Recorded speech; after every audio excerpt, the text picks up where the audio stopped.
नमस्कार. सध्या शहरामध्ये एक नवीन ट्रेड चालू आहे. बरेच वेळा मिठाईवाल्यांना त्रास व्हायला लागलेला आहे. माननीय तुकारामजी मुंडे आयुक्त साहेब आल्यानंतर महाराष्ट्रामध्ये जनतेला अतिशय चांगला माल खायला मिळतोय आणि आम्ही संघटनेच्या माध्यमातून त्यांचं स्वागत केलं. परंतु त्याच मागे अधिकाऱ्यांचं असेल किंवा काही माथेफिरू असेल त्यांनी ब्लॅकमेलिंग वाढवलं.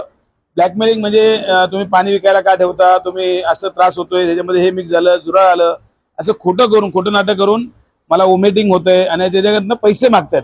आता एक नवीन ग्रुपचा व्हिडिओ आलाय आणि नवीन ग्रुप बऱ्याच ठिकाणी ऍक्टिव्ह झालेला आहे. कुठेतरी गुलाबजाम घ्यायचा, गुलाबजाम खायचा आणि मला ओमेटिंग सारखं होतंय असं सांगायचं आणि 10 ते 15 हजाराची मागणी करायची किंवा खजूर घ्यायचं. खजूर खाल्लं की मला त्रास होतोय, डिलिव्हरीची वेळ जवळ आलेली आहे, माझ्या बहिणीने खाल्लंय, माझ्या मिसेसनी खाल्लंय, असे घेऊन ते व्हिडिओ तयार करायचा, दुकानचा व्हिडिओ करायचा आणि फक्त पैशाची मागणी करायची. मी या व्हिडिओच्या माध्यमातून दुकानदारांना विनंती करतो, असा प्रकार जर कुठं घडत असेल तर तुम्ही संघटनेशी संपर्क साधा. संघटना योग्य ती कारवाई करेल आणि संबंधित त्याच्यावरती खंडणी गुन्हा दाखल करेल. कोणीही 1 रुपया सुद्धा अशा माथेफिरूंना द्यायचा नाहीये. जर कुठे त्रास होईल तर आपण स्वतः साफसफाई ठेवायची, जे काही नॉब्स असतील, कायदा असेल ते पाळायचं. परंतु अशा प्रकारे जर चुकीचं कुठे घडत असेल तर नक्की तुम्ही संघटनेशी संपर्क साधा. संघटना योग्य त्या प्रकारे त्यांच्यावरती गुन्हा नोंद करेल आणि त्यांच्यावरती खंडणी गुन्ह्याची नोंद केली जाईल. जय हिंद, जय महाराष्ट्र, जय व्यापार.